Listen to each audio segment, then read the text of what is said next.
बहुत समय पहले की बात है। हिमालय की पहाड़ियों के बीच बसा एक सुंदर राज्य था, सूर्यनगर। उस राज्य के राजा और रानी की एक ही संतान थी, राजकुमारी आर्या। राजकुमारी आर्या बहुत ही सुंदर थी, लेकिन उसकी सबसे बड़ी खूबी उसकी समझदारी और दयालुता थी। वो महल में बैठकर सिर्फ सोने के गहने पहनने वाली राजकुमारी नहीं थी। उसे घुड़सवारी करना, तलवार चलाना और सबसे बढ़कर अपने राज्य के लोगों की मदद करना पसंद था। हर सुबह वो महल से निकलकर गांवों में जाती, कभी किसी गरीब बच्चे को किताब दिलाती तो कभी किसी बीमार बुजुर्ग के लिए दवा भेजती। प्रजा उसे बहुत प्यार करती थी। एक दिन राज्य में बड़ी मुसीबत आ गई। पहाड़ों के उस पार रहने वाला एक दुष्ट जादूगर, जिसका नाम विक्रांत था, सूर्यनगर पर हमला करने की तैयारी कर रहा था। उसने अपनी जादुई शक्तियों से आसमान में काले बादल फैला दिए। खेत सूखने लगे, नदियों का पानी कम होने लगा। लोग डर गए। राजा ने सैनिकों को तैयार रहने का आदेश दिया, लेकिन जादूगर की ताकत के सामने सैनिक कमजोर पड़ रहे थे। तभी राजकुमारी आर्या आगे आई। उसने कहा, पिताजी, ये लड़ाई सिर्फ तलवार से नहीं जीती जा सकती। हमें बुद्धि और साहस से काम लेना होगा। राजा पहले तो चिंतित हुए, लेकिन उन्हें अपनी बेटी पर विश्वास था। राजकुमारी ने राज्य के सबसे पुराने पुस्तकालय में जाकर प्राचीन ग्रंथ पढ़े।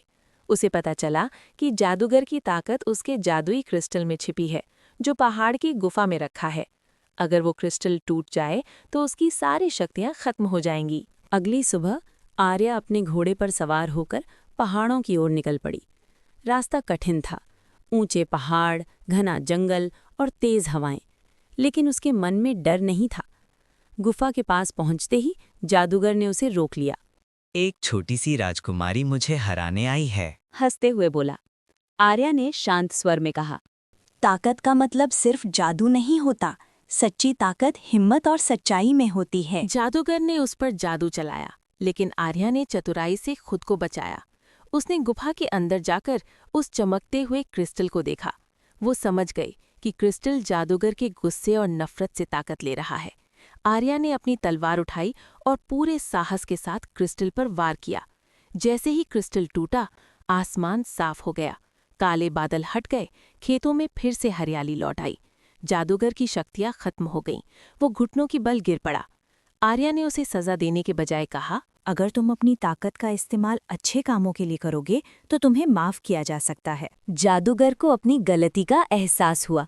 उसने वादा किया कि अब वो कभी बुराई नहीं करेगा। राजकुमारी आर्या विजयी होकर वापस लौटी। पूरे राज्य में खुशी की लहर दौड़ गई। लोग उसका स्वागत फूलों और जयकारों से करने लगे। राजा ने गर्व से कहा, आज मेरी बेटी ने साबित कर दिया कि सच्ची राजकुमारी वही होती है जो अपने लोगों के लिए जीती है। और उस दिन से सूर्यनगर में शांति और खुशहाली छा गई।